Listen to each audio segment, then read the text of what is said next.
During the pandemic and when COVID hit and lockdowns happened in many countries, our customers had to transform their business into a new model. So retailers had to go online fully, touchful deliveries had to go touchless, and delivery networks were congested during the time. So loads of things were happening simultaneously.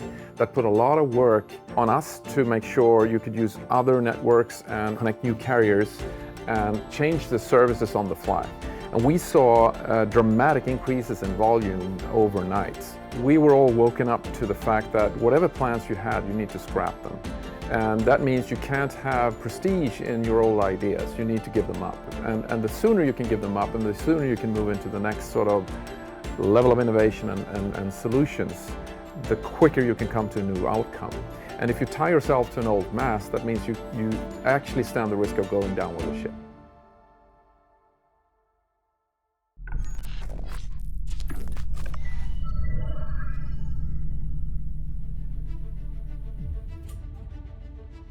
Centiro's mission is to empower our customers, and we help them grow.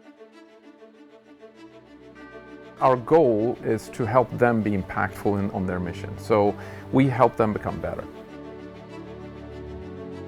Since delivery networks and supply chains are so critical for trade and business in general, there's a big job to be done for many of our customers, and we're fortunate to be part of helping them become better in that space. I think the world has never seen this amount of uncertainty and change anytime before.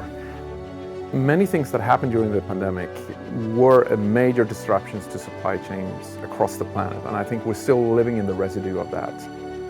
The uncertainties we have in front of us will be impactful for many years to come. Our company centers around one thing: it's enabling great people to do great things. We have experimented with organizational design a lot, which has led us to the many top placements of Great Place to Work throughout the years. At the center of that is the team, which is responsible for working with the customer. They have all the mandate and all the tools and all the skills to solve the problems at hand. There's no decision hierarchy, no approvals that need to happen, and they're fully liberated in solving some of the toughest problems you may have, like how do we distribute vaccine in the COVID situation? How do you get medical spare parts to an X-ray machine on time? And how do you connect those networks to get that done? People are at the focus of our strategy. It's how fast they can solve the problems and come to a new business outcome together with our customers. That's the only thing that matters.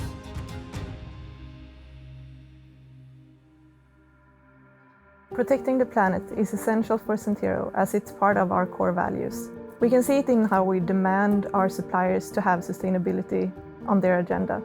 We can see it in how we power our buildings. We can see it in the materials that we build our houses in. But it's not only what we do internally that matters. 17% of the global emissions are caused by transportation. It's our responsibility to make sure that we empower our customers to have sustainable growth. In order to reach your targets, you need to start measuring your data.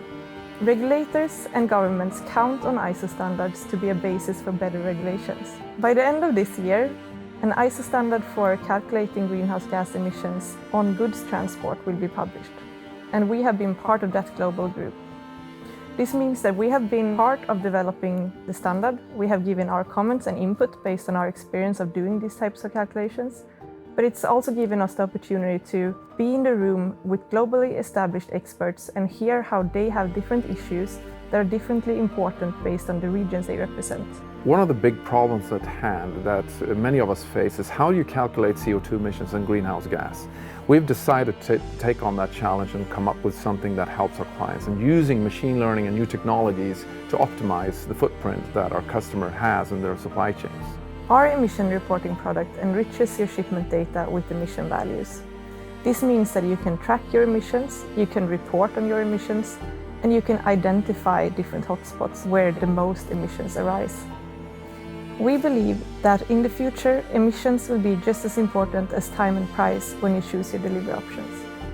That it will become a necessity to optimize your network on emissions, and it will simply become more important to reduce all these static business rules that makes cause for unnecessary emissions.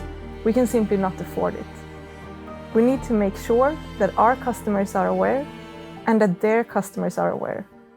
Just imagine a future where you can decide in a checkout what delivery options you want based on either time, price, or emissions. I think all the leaders out there need to reevaluate their view of their current business and how they feel about that. And I think the capacity to tackle change is critical to deal with the challenges at hand and those we can see on the horizon. I want you to ask yourself, where are you on this journey? Are you in the forefront? Or are you in the back seat?